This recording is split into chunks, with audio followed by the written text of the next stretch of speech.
Well, let's follow up now with our panel of press gallery journalists. Susan Delacourt, a columnist with the Toronto Star, is with us this week. Joel-Denis Bellavance is the parliamentary bureau chief for La Presse, and John Ivison is a columnist with the National Post. Good to see you all. Thanks for being here. Susan, I want to ask you about the departure of Dominic Barton. What do you think of his time as ambassador to China, and what do you think we look for in the next ambassador?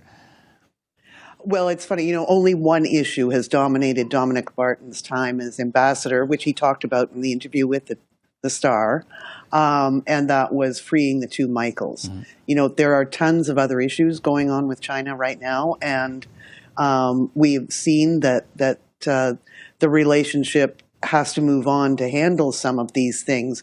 But I think he will be remembered for his efforts on what he did to do the two Michaels. A note, though, about what the Conservatives were saying today about, he has to be replaced with somebody who's not a friend of the government.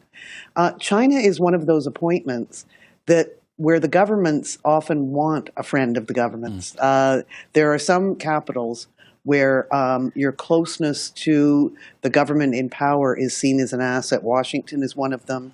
Beijing is one. My understanding was that before Dominic Barton was chosen, that China had been signaling to Canada that it would only take seriously somebody who was like a David McNaughton, right, who was the previous ambassador to Washington for the U.S. and very close to someone with a direct line to the Prime Minister. That's what I would not be surprised if somebody like that emerges. John Ivison, what are your thoughts on the next ambassador to China, and what challenges a new ambassador will be facing?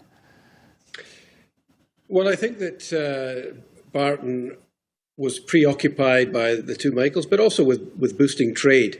And he said he got frustrated in the Star interview. He said he got frustrated with criticism that he was too business focused. He said that, I was appointed to help because I knew my way around China, and obviously I'm a businessman. I think it was slightly discordant to be promoting business when the two Michaels were still in jail. And I do think that the government has finally realised that China is not our friend and that we should be behaving as such.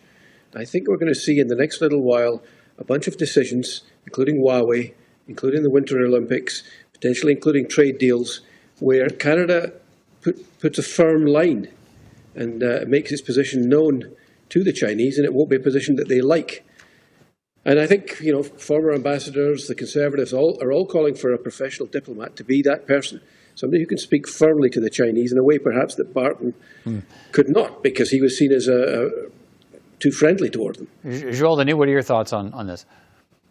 Well, the departure of Mr. Barton comes at a very critical moment. Yes, he can say mission accomplished for getting the two Michaels out, but the Canadian government is being pressured to boycott diplomatically the Winter Olympics. So if we do that without appointing an ambassador, the channel of communications might be disrupted even before we appoint a new ambassador. And I agree with Susan that this is a political appointment in the same matter as Washington, in the same matter as is in Great Britain and in Paris. And by the way, the Paris ambassadorship is still vacant since last June. So we have a few posts to fill in our ambassador abroad. Paris is one of them.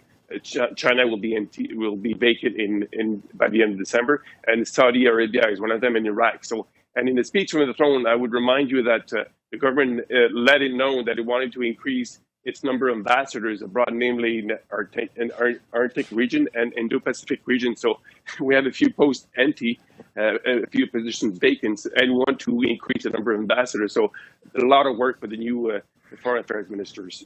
Peter, can I jump in, John? Go ahead. Can I pick up on what JD was saying? I mean, I recognise that Barton and John McCallum were both political appointments, but prior to that, China was not an embassy that had political appointments in the way that Washington has quite usually had, and London and Paris as well.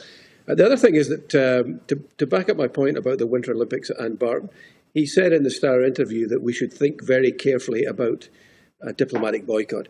It's a very symbolic thing because the Chinese say we haven't invited any of your diplomats. Right, no one will notice if you're not there anyway. So nobody will notice. But it is it's a snub.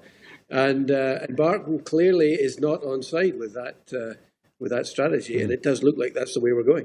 Susan, let me pivot on this if I can to something else. Erin O'Toole wants the House of Commons to investigate claims by some former employees of Conservative MP from Alberta, Shannon Stubbs, that she misused office staff to paint her house, and they filed some complaints of harassment, alleged some complaints of harassment against her. Shannon Stubbs has been vocal in calling for an early review of Erin O'Toole's leadership, and now this. She claims it's retaliation from Erin O'Toole. What do you think is happening here? It's hard not to make that connection. On the heels of, or even before the Globe and Mail story hit the headlines, Shannon Stubbs was being asked to be investigated, and she has been one of the more vocal ones too. It tells us if there is a link. And, I don't know that for a fact. But if there is a link, it does tell us that O'Toole is playing hardball with his critics. We already saw this when he appointed his shadow cabinet.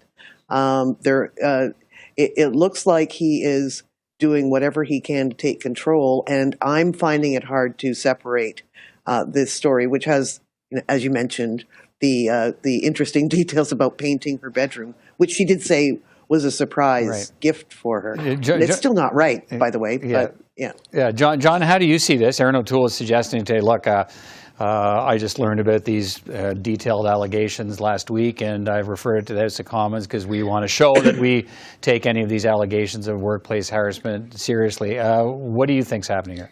I think it was a bad decision on O'Toole's part. It looks petty. I'm pretty sure it is petty. And we've seen him behave in a petty fashion before. Peter MacKay was keen to run in the Central Nova seat. He was essentially told, or people close to him were told, that ain't happening, we don't want him, which seems crazy because MacKay could have picked up Central Nova, or he could certainly have helped the Conservatives in Nova Scotia. But there was almost an insecurity there from O'Toole's part about having MacKay inside the tent. And I think similar fashion here. To me, O'Toole has essentially seen off his critics. There cannot be a leadership review until August 2023, and I think by then the caucus will be very loath to throw overboard their leader just before an election. So this is just going to generate sympathy for the people who've been criticising him, in my opinion. All right, Joel-Denis, how do you see it?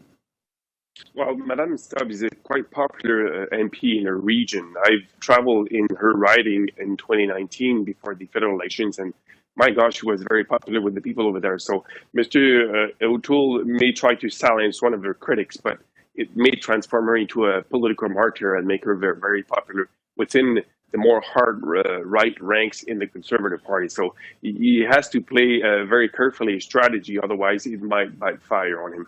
All right, we'll continue to see where that story goes. That's our time. Thank you all for joining me tonight. Good to see you all again.